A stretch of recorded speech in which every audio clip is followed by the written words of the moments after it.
हाय, आज हम आपको दो आईपीओस के बारे में बताएंगे, श्रीराम प्रॉपर्टीज और सीई इन्फो सिस्टम्स। जानेंगे दोनों कंपनीज के business, investment pros and cons, financials और इम्पोर्टेंट आईपीओ डिटेल्स के बारे में। तो चलिए सबसे पहले शुरू करते हैं श्रीराम प्रॉपर्टीज के साथ। श्रीराम प्रॉपर्टीज साउथ इंडिया के सबसे बड़े रियल एस्टेट डेवलपर्स में से एक है। ये श्रीराम ग्रुप का हिस्सा है, जिनके बिजनेस ग्रुप में श्रीराम ट्रांसपोर्ट फाइनेंस भी है। कंपनी ज्यादातर मिड मार्केट और अफोर्डेबल हाउसिंग कैटेगरीज में प्रॉपर्टी डेवलप करती है। कंपनी ने सितंबर 2021 तक 29 प्रोजेक्ट्स कंप्लीट किए हैं, जिनमें 24 प्रोजेक्ट बेंगलुरु और चेन्नई में है। इनमें से 5 प्रोजेक्ट फुल्ली ओन्ड थे और 23 प्रोजेक्ट जेवी स्ट्रक्चर यानी कि जॉइंट वेंचर स्ट्रक्चर में एग्जीक्यूट किए गए थे। इनका टोटल सेलेबल एरिया का 83.69% हाउसिंग कैटेगरी में है और बाकी 16.31% ऑफिस स्पेस कैटेगरी में है। कंपनी के फिलहाल 35 ongoing projects under development and forthcoming projects हैं, जिनमें 46.72 million square feet saleable area है। श्रीराम प्रॉपर्टीज के पास 197.47 एकड़ के लैंड रिजर्व्स हैं, जिससे 21.45 मिलियन स्क्वायर फीट का सेलेबल एरिया डेवलप किया जा सकता है। कंपनी का प्री सेल्स वॉल्यूम 22.61% के CAGR से 2017 से 2021 तक बढ़ा था। कंपनी के साथ बहुत सारे बड़े इन्वेस्टर्स ने प्रोजेक्ट्स में इन्वेस्ट किया हुआ है। इनमें Sun Apollo India Real Estate Fund, Mitsubishi Corporation, ASK Real Estate Fund, Kotak Affordable India Fund भी शामिल है। इस आईपीओ से कंपनी अपने एग्जिस्टिंग सेलिंग शेयर होल्डर्स को एग्जिट प्रोवाइड कर रही है। फ्रेश इश्यू से श्रीराम प्रॉपर्टीज अपने कंपनी और सब्सिडरीज की डेट रीपेमेंट करना चाहती है। अब बात करते हैं इस कंपनी में इन्वेस्ट करने के प्रोज के बारे में। श्रीराम प्रॉपर्टीज की इंडस्ट्री रिलेशनशिप्स इनकी सबसे बड़ी स्ट्रेंथ है। रियल एस्टेट डेवलपमेंट के लिए या तो बहुत सारा डेट लेना पड़ता है या एक्सटर्नल इन्वेस्टर्स को इन्वॉल्व करना पड़ता है। श्रीराम ग्रुप के स्ट्रिंग ब्रांड इमेज के कारण श्रीराम प्रॉपर्टीज के साथ बहुत सारे जाने माने इन्वेस्टर्स ने प्रोजेक्ट्स में इन्वेस्ट किया है, जो इस इंडस्ट्री में बहुत बड़ी बात है। श्रीराम प्रॉपर्टीज की ज्यादातर प्रॉपर्टीज बेंगलुरु और चेन्नई में हैं, जहां ये पूरे इंडियन रेजिडेंशियल हाउसिंग मार्केट के 28 से 29% सेल्स लॉन्च के लिए जिम्मेदार हैं। इन सिटीज में पॉपुलेशन ग्रोथ और माइग्रेशन भी काफी हाई है यहाँ की टेक इंडस्ट्री के कारण, जिससे यहाँ के रेजिडेंशियल प्रॉपर्टी डेवलपर्स को बहुत फायदा हो सकता है। कंपनी के ज्यादातर प्रोजेक्ट्स जेवी या डेवलपमेंट मैनेजमेंट के स्ट्रक्चर में हैं, जिसके कारण कंपनी को इन प्रोजेक्ट्स में खुद का कैपिटल हर समय इस्तेमाल नहीं करना पड़ रहा, जो एक बड़ा एडवांटेज है। अफोर्डेबल हाउसिंग और mid market properties financial year 20 में इंडिया के न्यू रेजिडेंशियल लॉन्चेस के 74% हिस्से के लिए जिम्मेदार थे। ये सेक्टर के लिए काफ़ी लॉन्ग टर्म ड्राइवर्स हैं, जैसे कि rising income, young working population, rapid urbanisation, government support from programmes like Pradhanmantri Awas योजना। अब बात करते हैं इस कंपनी में इन्वेस्ट करने के कॉन्स के बारे में। कंपनी की सबसे बड़ी वीकनेस है कि इसमें प्रोजेक्ट्स काफ़ी लंबे समय के लिए चलते हैं, जिसके कारण कैपिटल बहुत समय के लिए फंसा रहता है। ये सिचुएशन पूरे रियल एस्टेट इंडस्ट्री में देखने को मिलती है और ये इंडस्ट्री के रिस्क का बहुत बड़ा हिस्सा है। रियल एस्टेट इंडस्ट्री काफ़ी साइक्लिकल है, जिसके कारण इनमें काफ़ी उतार चढ़ाव देखने को मिलते हैं। इसमें कस्टमर्स के लिए भी कैपिटल रिक्वायरमेंट्स काफ़ी हाई हैं, जिसके कारण बुरे समय में इंडस्ट्री के सेल्स अपने आप कम हो जाते हैं। जैसे कोविड-19 के कारण रियल एस्टेट इंडस्ट्री और कंपनी को बहुत नुकसान हुआ है और कंपनी अभी भी प्रॉफिटेबल नहीं हो पाई है। रेजिडेंशियल रियल एस्टेट सेक्टर में बहुत कंपटीशन है, जहां एटलीस्ट 5 कंपनीज हैं जिनके सेल्स श्रीराम प्रॉपर्टीज से एटलीस्ट 3 से 15 गुना है। इतने कंपेटिटिव एनवायरनमेंट में ब्रांड वैल्यू स्टैब्लिश करना बहुत मुश्किल है। कंपनी के 73% से भी ज़्यादा प्रोजेक्ट साउथ इंडिया में बेंगलुरु और चेन्नई में हैं और 20% प्रोजेक्ट्स कोलकाता में हैं, जिसके कारण इन पे जियोग्राफिकल कॉन्सेंट्रेशन रिस्क बढ़ जाता है।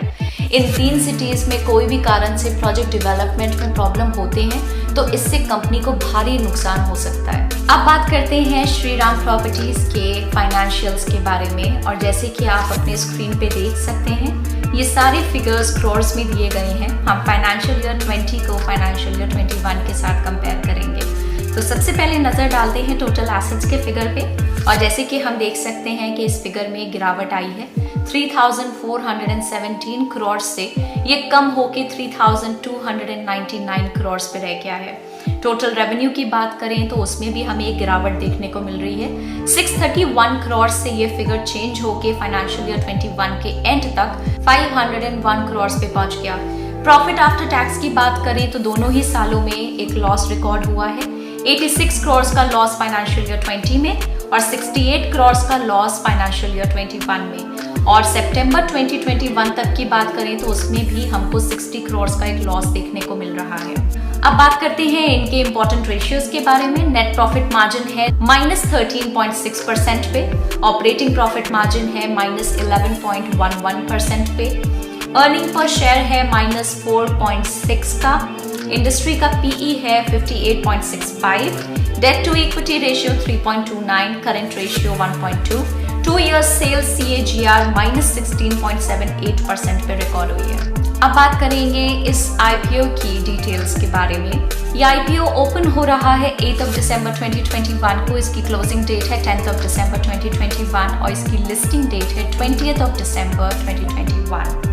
इसका इशू साइज है 600 करोड़ का, जिसमें से फ्रेश इशू है 250 करोड़ का और ऑफर फॉर सेल है 350 करोड़ का। इस IPO का प्राइस बैंड है 113 से 118 रुपीज पर इक्विटी शेयर का और इसका एक मार्केट लॉट है 125 शेयर्स का। तो चलिए अब बात करते हैं CE Info Systems के बारे में।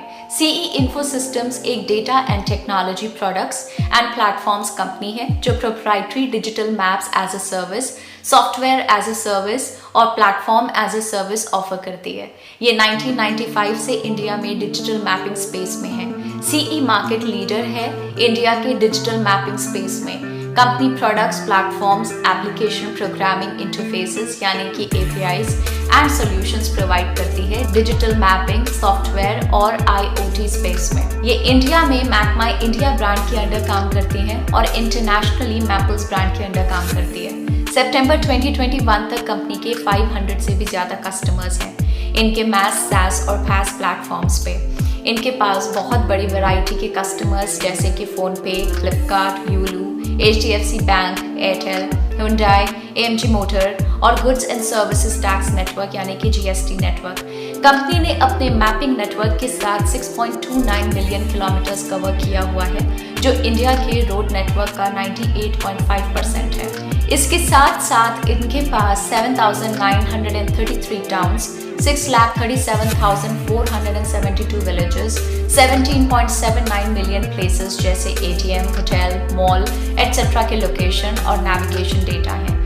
CE का फाइनेंशियल ईयर 21 में 90% रेवेन्यू सब्सक्रिप्शन से आया था। इनका EBITDA CAGR फाइनेंशियल ईयर 19 से फाइनेंशियल ईयर 21 तक 16% था और PAT CAGR 33% था। इस IPO से कंपनी अपने एग्जिस्टिंग सेलिंग शेयर होल्डर्स को एग्जिट प्रोवाइड कर रही है और लिस्टिंग बेनिफिट लेना चाहती है। अब बात करते हैं इस कंपनी में इन्वेस्ट करने के प्रोस के बारे में। CE Info Systems का सबसे बड़ा एडवांटेज है इनका फर्स्ट मूवर और मार्केट लीडर स्टेटस।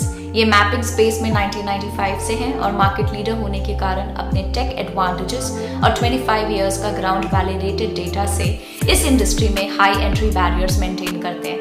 इंडिया का digital maps and location based intelligence services का एड्रेसेबल मार्केट बहुत तेजी से बढ़ रहा है और अनुमान लगाया जा सकता है कि ये 15.5% CAGR के साथ 2025 तक $7.74 बिलियन के साइज का बन जाएगा। लोकेशन और मैपिंग सर्विसेज के लिए यूज केसेस समय के साथ और ज्यादा डाइवर्स और कॉम्प्लेक्स हो रहे हैं, जिनके कारण इनके एप्लीकेशंस बहुत सारी इंडस्ट्रीज में बढ़ रहे हैं, जैसे कि ऑटोमोटिव में electric and connected vehicles, enterprise में geospatial planning and field management, consumers के लिए maps for delivery and banking services, government के लिए planning development of initiatives like CoWIN, sunrise sectors में drones, smart cities etcetera. Domestic mapping services provider होने के कारण CE के पास प्रेफरेबल स्टेटस है स्ट्रेटेजिक गवर्नमेंट प्रोजेक्ट्स के लिए, जैसे कोविन अपने international competitors Google Maps, TomTom और बाकी सब के मुकाबले। अब बात करते हैं इस कंपनी में इन्वेस्ट करने के कॉन्स के बारे में। कंपनी के मैपिंग और जियोस्पेशियल सर्विसेज सेगमेंट में कंपटीशन मेनली इंटरनेशनल प्लेयर्स से है, जैसे Google Maps, TomTom, year technologies, Trimble, जो CE से साइज में बहुत बड़े हैं। हालांकि कंपनी के पास लोकल प्लेयर होने का इनहेरेंट एडवांटेज है, जैसे कि richer detail, overall technological advantage और कंज्यूमर रीच इन इंटरनेशनल प्लेयर्स की ज़्यादा है। कंपनी का सबसे बड़ा कस्टमर सेगमेंट है ऑटो इंडस्ट्री, जिससे कि कंपनी के 52% रेवेन्यूज आए थे फाइनेंशियल ईयर 21 में। इसके कारण अगर ऑटो सेक्टर में कोई प्रॉब्लम्स आती है तो कंपनी की परफॉर्मेंस पर असर पड़ सकता है। कंपनी के IoT सॉल्यूशंस में बड़े कंपेटिटर्स हैं जैसे कि हनीवेल और बॉश, जो इंडस्ट्रियल IoT सॉल्यूशन स्पेस में काफी देर से ऑपरेट कर रहे हैं। कंपनी के 80% रेवेन्यूज इनके टॉप 25 कस्टमर्स से आए थे फाइनेंशियल ईयर 21 में, जिसके कारण इनके कस्टमर कंसंट्रेशन रिस्क हाई है। अगर कंपनी कोई बड़ा कस्टमर खो देती है तो उसके कारण इनकी परफॉर्मेंस में बड़ी गिरावट आ सकती है। अब बात करेंगे CE Info Systems के फाइनेंशियल्स के बारे में, और जैसे कि आप अपनी स्क्रीन पे देख सकते हैं, हम कंपेयर करेंगे 1 मार्च 2020 के फिगर्स को 1 मार्च 2021 के साथ, और फिर हम सितंबर के बारे में भी एक बार बात करेंगे। तो टोटल एसेट्स के फिगर में जैसे कि आप देख सकते हैं एक इंक्रीज देखने को मिल रहा है। 357 करोड़ से ये फिगर बढ़ के 426.86 करोड़ पे पहुंच गया। टोटल रेवेन्यू में हमको एक इंक्रीज यहाँ भी देखने को मिल रहा है। 163.48 से ये फिगर बढ़ के 192.27 पे पहुंच गया। प्रॉफिट आफ्टर टैक्स में भी इंक्रीज हुआ है 23.2 से ये बढ़कर 59.43 पे पहुंच चुका है। Net profit margin 30.91%, operating profit margin 42.23%, earning per share 10.99, PE ratio 93.99, debt to equity 0.15, current ratio 5.69, 2-year sales CAGR 8.5%, 2-year profit CAGR 33.05%। अब बात करते हैं इस IPO की डिटेल्स के बारे में। इसकी ओपनिंग डेट है 9 दिसंबर 2021, क्लोजिंग डेट है 13 दिसंबर 2021 और इसकी लिस्टिंग डेट है 21 दिसंबर 2021। इसका इशू साइज है 1039.61 करोड़ का, जिसमें फ्रेश इशू कुछ भी नहीं है, पूरा का पूरा ऑफर फॉर सेल है। इसका प्राइस बैंड है 1000 to 1033 rupees per equity share का, और इसका मार्केट लॉट है 14 शेयर्स का। तो ये था एक डिटेल्ड एनालिसिस श्रीराम प्रॉपर्टीज और CE Info Systems के IPOs के बारे में। कमेंट्स में बताइए कि आप इनमें से किसी IPO के लिए अप्लाई करेंगे या नहीं। हम आपको याद दिला दें कि ये वीडियो सिर्फ एजुकेशनल